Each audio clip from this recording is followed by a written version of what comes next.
All right, example 2. We've got, we're asked to evaluate the integral of x, natural log of x. And if we're going to go ahead and use our scheme of Liate, we notice that the x is an algebraic function. So we've got an algebraic function. And then we also have an logarithmic function.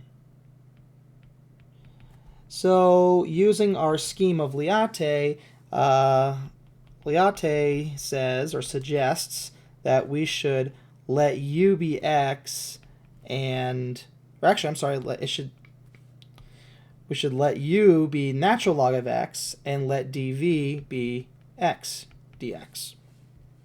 So if that's the case, we can roll with that, and we can go ahead and begin by figuring out the other two terms that we need for integration by parts. So this would be du, which we find by differentiating, and v we find by integrating. So our original integral, which I guess I can write up here, x natural log of x dx, this would be u times v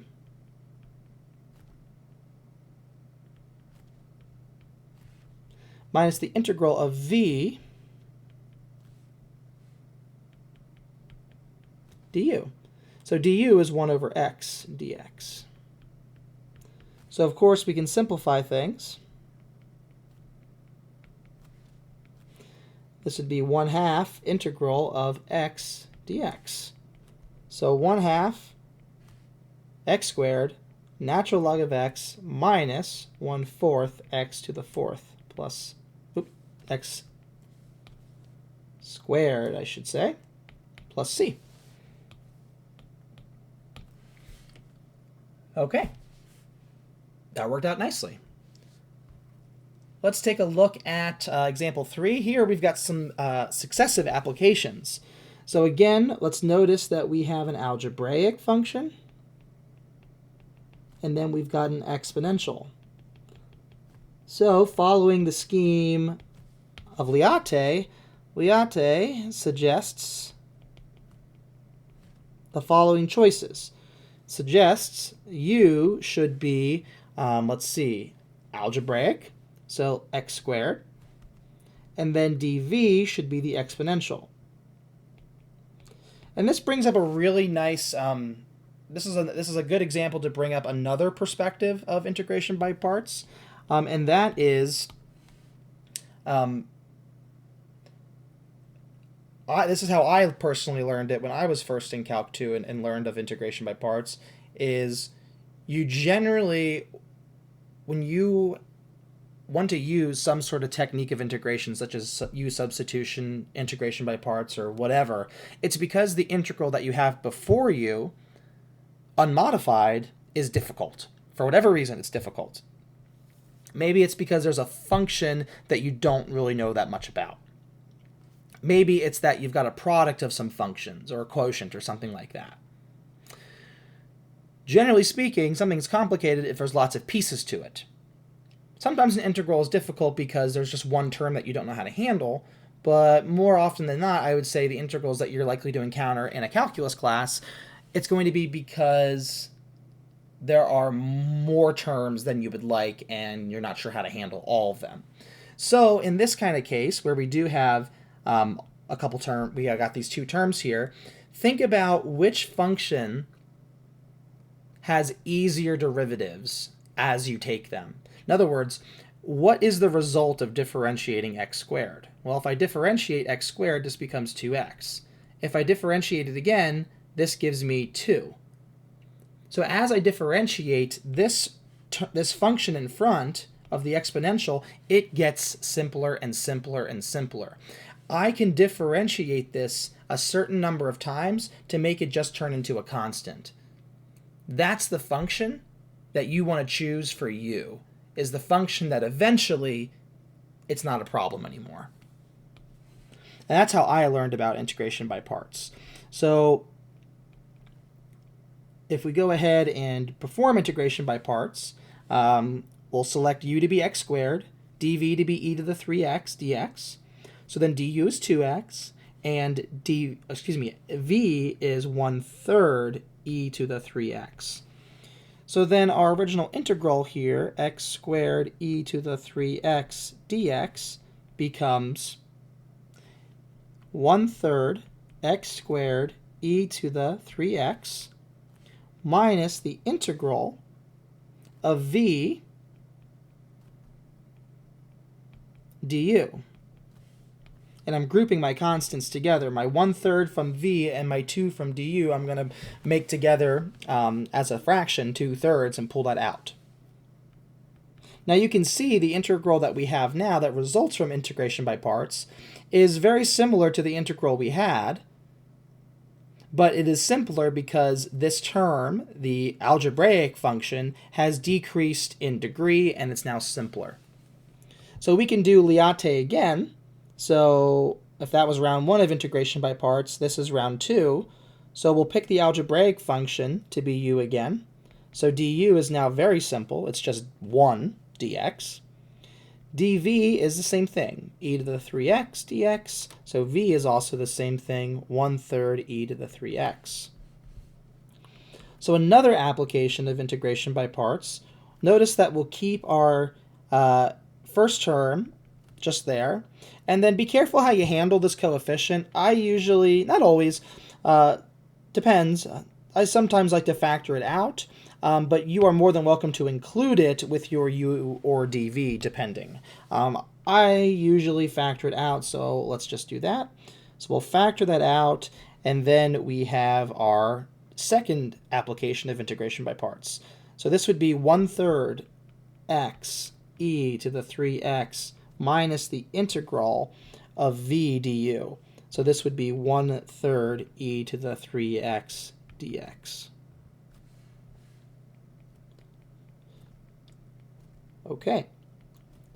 So now we can distribute this negative 2/3 to get negative 2/9 x e to the 3x. Double negative, so this is plus 2/9. But then when we integrate this, we're going to get another 1/3. So we'll have 2/9 times 1/3 e to the 3x plus c. So then we can clean this up. 1/3 x squared e to the 3x minus 2/9 x e to the 3x plus 2/27 e to the 3x plus c is our final answer. I will say that I am aware of some sort of like table scheme with like plus, minus, plus, minus, plus, that I know that they sometimes, certain engineering courses or physics courses, or maybe even AP calculus or something, if they've ever taught this, I am aware that there's a scheme of a table that people can use. Because there is a predictable pattern here with pluses and minuses. It does take into account, let me rephrase that. It's not always just alternating. It does depend on whether or not the derivatives or antiderivatives of your u's and v's, respectively, have negatives in them. That can mess up the pattern a little bit. But there is this pattern that can be exploited if you're going to do a couple applications of integration by parts. I don't know that. I never learned that. It's fine if you want to use it, but you also should be able to understand how to use the formula and do it out and not just rely on the table solely. Okay, let's take a look at example 4 here. In this case, we've got only one function, or at least one way of viewing it is one function.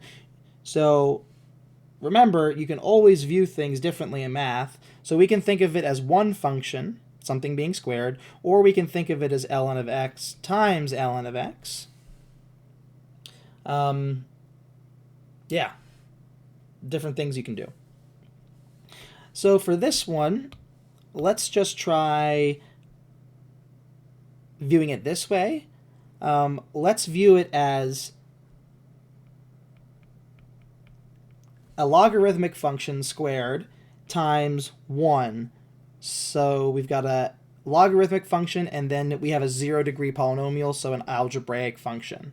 So if you think about it like that, Liate would suggest we let u equal this term, and then we'll let dv be equal to 1 dx, the algebraic term. Now, technically, this is a blend. It's not purely algebraic, or excuse me, it's not purely logarithmic because we're squaring it, but also it's not so much that it falls into that category that Liate predicts. What's more important than the actual families of functions, it's more, this idea is more important. Things that have an easier derivative should be chosen for u. Things that have an easier integral should be chosen for dv. So if we go back to this problem, if you want to try integration by parts, we don't know how to integrate this. That's the problem. That's why we, that is the original problem.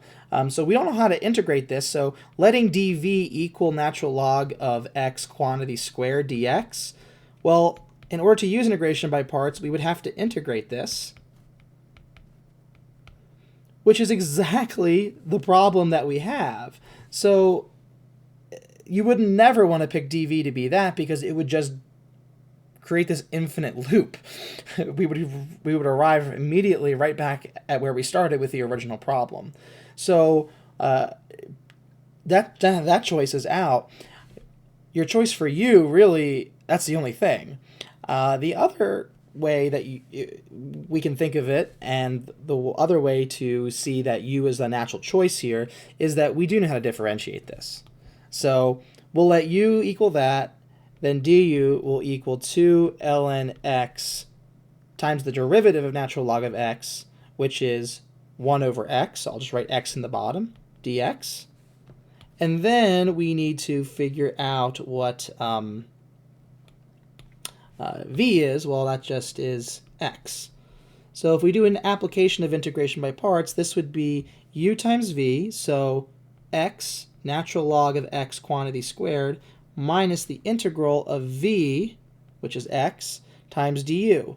I'll pull the 2 out front, and then I'll have natural log of x over x. Well, the x's cancel,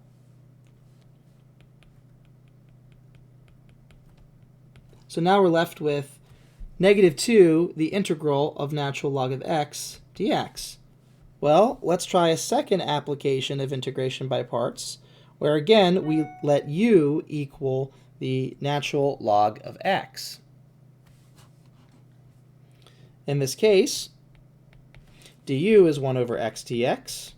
dv, well, the only thing left to choose, if we've already assigned natural log of x to u, then dx is the only thing that remains. So v is x. So continuing, for a second round of integration by parts, this would become u times v, so x ln x, minus the integral of v, which is x, du, 1 over x dx. Again, the x's cancel, so this whole integral here is just the integral of dx, which is x. So this becomes x, natural log of x quantity squared, minus 2x natural log x, double negative, so plus 2x, plus c, of course. All right.